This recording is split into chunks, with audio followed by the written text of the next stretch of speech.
Hey there, baseball fans. It's Ben, and I'm back with another one of my world-famous player collections. This time, we've got the one, the only, the big hurt, Frank Thomas. Frank Thomas, one of the best hitters of certainly of the generation, and certainly of the steroid generation when he was an advocate for drug testing and decidedly totally against using performance-enhancing drugs. So an even bigger accomplishment there. He played for played for the White Sox, but played all but his last 3 years with the White Sox. And he won the MVP twice. He had a lifetime batting average of .301, one of only a handful of players to have a lifetime batting average of over 300, also over 500 home runs. Had 2,468 hits and 521 home runs, 1,704 RBIs, five-time All-Star, four-time Silver Slugger Award winner, and it was elected into the Baseball Hall of Fame in his first ballot. So this is my collection of cards I pulled of Frank Thomas over the last couple of years in collection breaks and set breaks and pack openings. So let's see what I've got here. Starting off with his rookie year, he was a number one draft pick, first round, I should say. I think number 7 overall.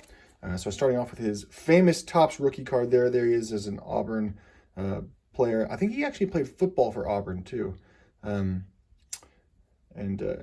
So you can see in his Auburn uniform. Now, I don't have any of his no-name cards, which would be a whole other stratosphere of collectible. There's his 1990 Bowman. There's his 1990 Fleer update because he was not in the 1990 Fleer set that year.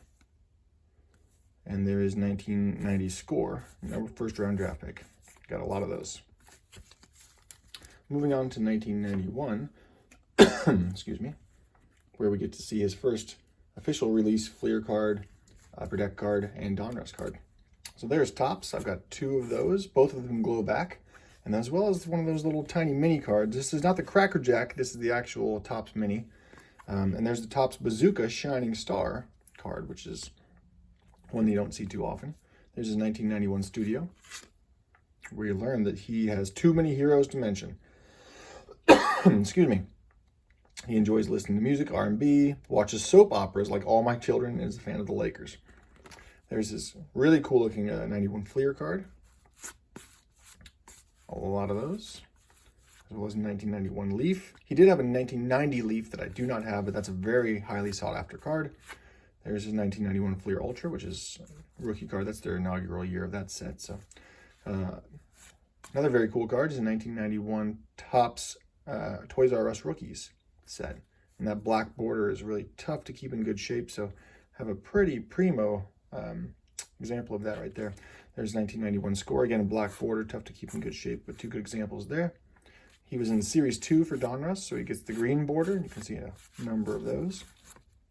And a good-looking 1991 Upper Deck card there. So nice set of rookies for Frank Thomas in this collection. All right, on to 1992, and people start to really see his greatness here. There's a great shot of the 1992 Topps, and you can see for his first few years here, hit .330 that first year in just 60 games, and then .318 his first full year in 91. Fleer gave him a Provisions card with a little bit of bang in his bat. There's 92 Fleer. There's 92 Leaf. 92 Donruss Triple Play. There's his Post Serial card from 1992. And Topps kids had a little fun with him with that background. And there's his Topps Stadium Club 92, and you can see his rookie card there, which we just saw over here, as well as his Members Choice Topps Stadium Club. There's 92 O-Pee-Chee Premier and Pinnacle. There's 92 Score All-Star card. Actually, I think that's actually 93 Score. Forgive me. There's his 92 Score Dream Team, as well as his 92 Score base card. There's the Donruss Gallery of Stars. This was an insert set. It actually might have been in the Triple Play, but I don't quite recall where this insert came from. And then 92 Donruss. There's his 92 Upper Deck Team card, as well as his base card, and the MVP Upper Deck MVP hologram, which is a really cool set. On to 1993, and I can get that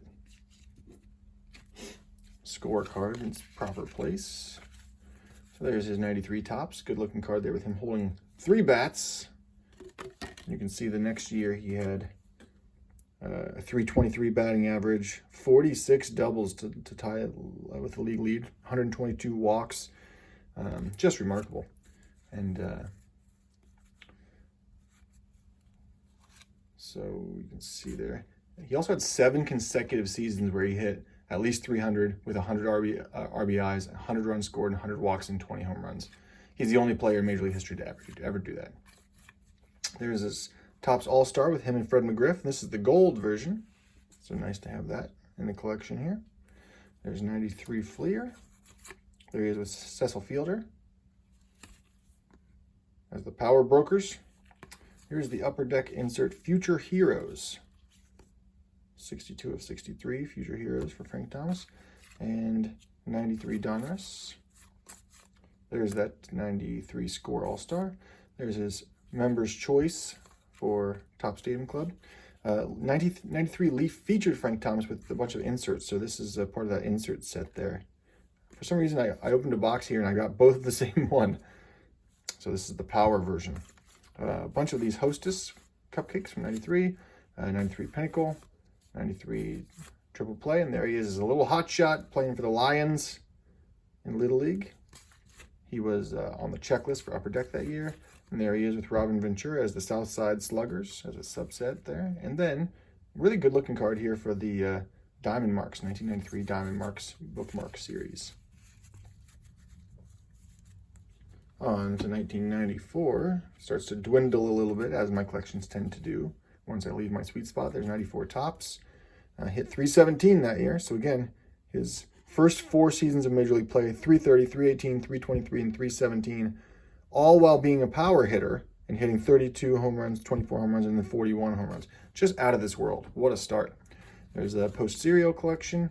There is 94 Score. Not the greatest shot, though. This is kind of him putting a ground ball down there, I think. There's The Future Is Now, 25 years old. Frank Thomas for Upper Deck. Here he is. This is coming off his MVP season, so this is the MVP award. You can see stamped there on this Pinnacle card here, on a number of these Pinnacle cards.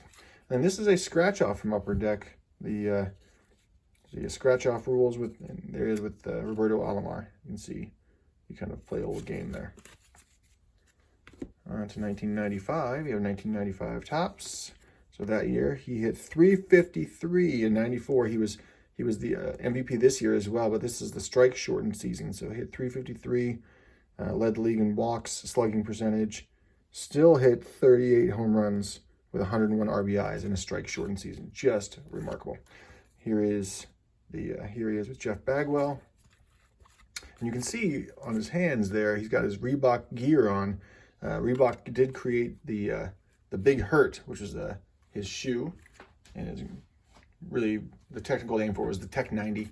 I remember we were still making them when I was at Reebok. And here he is with Upper Deck Collector's Choice, Record Pace, and the All-Star for Collector's Choice. On to 1996. This is his Upper Deck. Interesting little shot there, but a good shot of his shoe. And you can see the 96 Score, Starstruck. And this Fleer EXL series that says Peerless right here. This is a strange little set. I ended up with a bunch of these from a collection, but it's kind of like cut out here too, so it makes it hard to kind of flip through them. All right, moving on to 97. The only one I've got is a 97 Collector's Choice All-Star there. And again, just hitting from 330, 318, 323, 317, 353, 308, and 349 with a lifetime average of 327 after his first 7 years in the sport. Just remarkable. Then we jump ahead quite a ways into 2003. We've got a 2003 Fleer Patchworks, whatever that is. and a Game Face from Upper Deck in 2003. Some injuries started to plague him a good bit, but he came back in 2001 Comeback Player of the Year and just had a great year. This is a kind of messed up on this corner here, but 2005, 2005 Fleer Flare card. And then rounding it up with this 2021 Panini Diamond Kings card. I think I just pulled this from a pack that I randomly had. So that's the last one I've got. So there's my whole Frank Thomas collection. Hope you guys enjoyed it. I'll have to find a good home for them. I'll see you next time.